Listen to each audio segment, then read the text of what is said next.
चलिए, मैंने देख रहा था कि भौतिक विज्ञान के जनक कौन है, इसके बारे में। तो आइजैक न्यूटन को भौतिक विज्ञान का जनक माना जाता है। फिर आधुनिक भौतिकी को गैलीलियो गैलीली को माना जाता है। लेकिन यहाँ पे एक इम्पोर्टेंट बात दिया गया है, अल्बर्ट आइंस्टीन को शास्त्रीय भौतिकी के जनक के रूप में जाना जाता है। अल्बर्ट आइंस्टाइन जो ये शास्त्रीय भौतिकी के रूप में जानते हैं, ठीक है। फिर भौतिक हो गई, भौतिकी हो गया, उसके बाद आएगा रसायन, रसायन शास्त्र, केमिस्ट्री। केमिस्ट्री किसको कहते हैं, रसायन शास्त्र किसको बोला जाता है, यहाँ पे बताया जाएगा। रसायन शास्त्र एक ऐसा विज्ञान है जिसके द्वारा किसी भी वस्तु, कोई वस्तु हो, पदार्थ के संरचना, गुण के बारे में पता लगाया जाता है। कोई पदार्थ के बारे में हो, उसकी गुण, उसकी संरचना के बारे में हो, अगर इसका अध्ययन मैं करता हूँ तो वो कौन से भाषा में करूँगा, कौन से विषय में करूँगा, है ना, रसायन शास्त्र के विषय में हम लोग पढ़ेंगे। अब वो साथ ही साथ हम लोग वैसे वस्तु, वैसे पदार्थ जो समय से बदलते रहता है, वैसे पदार्थों के बारे में जानना, उसका प्रयोग करना भी रसायन विज्ञान के द्वारा ही संभव हो पाया है। यानी रसायन विज्ञान से ही हम लोग किसी वस्तु के गुण, संरचना, उसका प्रयोग के बारे में जान पाएंगे। अगर शायद केमिस्ट्री नहीं रहता तो हम लोग इतने बड़े बड़े दवाइयाँ, इतने महत्वपूर्ण दवाइयाँ जो एक आदमी को कहाँ से कहाँ तक पहुँचा देगा, है ना, उसी के बारे में हम लोगों ने, अगर केमिस्ट्री नहीं रहेगा तो हम लोग इसकी जानकारी नहीं ले पाएंगे। हम लोग केमिस्ट्री ही पढ़े हैं कि अनेक दवाइयों का आविष्कार कर लिया। जैसे कोरोना वायरस आया था तो उसमें हम लोगों ने क्या किया था, वैक्सीन तैयार कर लिया था।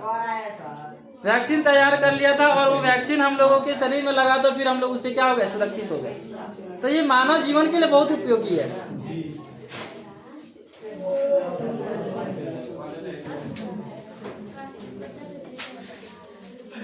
फिर आगे देखा जाए तो रसायन दो शब्दों से मिलकर बना है। रसायन दो शब्दों से मिलकर बना है। पहला रसायन दो शब्दों से मिलकर बना है, पहला रस और दूसरा का आयन। पहला रस और दूसरा का आयन, दो शब्दों से बना है। तुम लोगों को क्या हुआ है जी?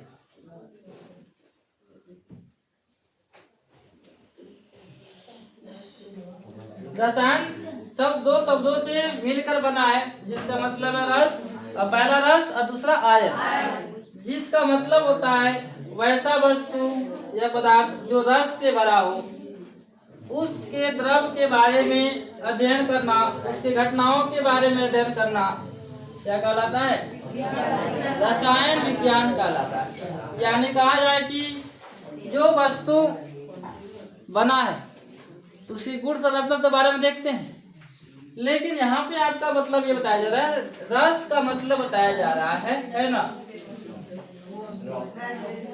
चलिए एकदम दोनों को जोड़ के बताया गया, रस जोड़ आयन, जिसका मतलब होता है वैसा वस्तु या पदार्थ जो रस से भरा हो, रस से भरा,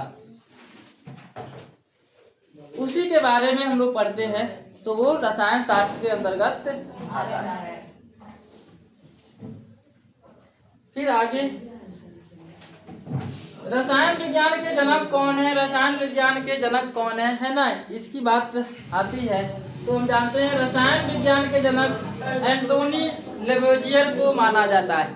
रसायन विज्ञान का जनक एंटोनी लेवोजियर को माना जाता है, जिसका जन्म जो है फ्रांस में हुआ था और पेरिस शहर में हुआ था।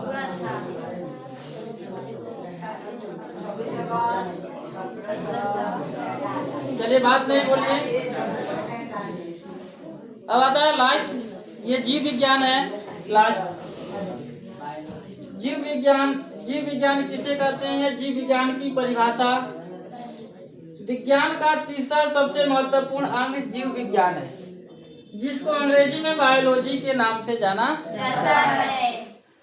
बायोलॉजी दो शब्द, ये भी दो शब्दों से बना है, बायोलॉजी, बायो प्लस लॉजी, जिसका मतलब है जीव विज्ञान, है ना। जीव विज्ञान के जनक कौन है, जीव विज्ञान के जनक अरस्तु को माना जाता है। जीव विज्ञान का जनक अरस्तु को माना जाता है। जीव विज्ञान का भी 2 शाखा है। आगे हम लोग 12th के बाद पढ़ाई करते हैं जीव विज्ञान का। जैसे ग्रेजुएशन करते हैं तो हम लोग वहाँ पे बॉटनी और जूलॉजी से करते हैं, है ना। तो वही आता है। जीव विज्ञान को 2 भागों में बांट कर हम लोग पढ़ाई करते हैं। ठीक है।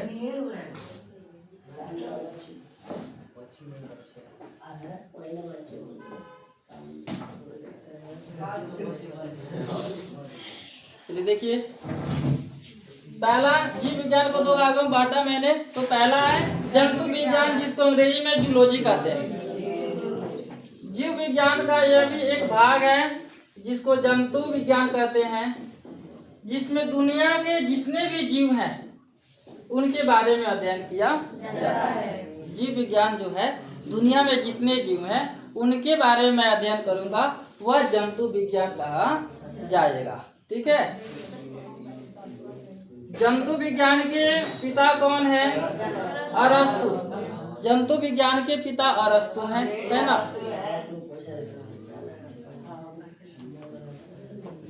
फिर यह लास्ट है वनस्पति विज्ञान। वनस्पति विज्ञान क्या है? ये वनस्पति पेड़ पौधे के बारे में। जीव विज्ञान का एक प्रमुख शाखा वनस्पति विज्ञान है। इससे दुनिया में जितने भी पेड़ हैं उसके बारे में अध्ययन करेंगे। पेड़ पौधों के बारे में अध्ययन करेंगे तो बॉटनी कहा जाएगा, है ना, जिसको वनस्पति विज्ञान कहते हैं। और वनस्पति विज्ञान के जनक कौन है? तो लिनियस, है ना। कौन है? लिनियस, है ना। तो यहाँ पे आधुनिक वनस्पति विज्ञान को हम लोग लिनियस को कहेंगे, लेकिन खाली वनस्पति विज्ञान को हम लोग बोलेंगे थियोफ्रैक्टस।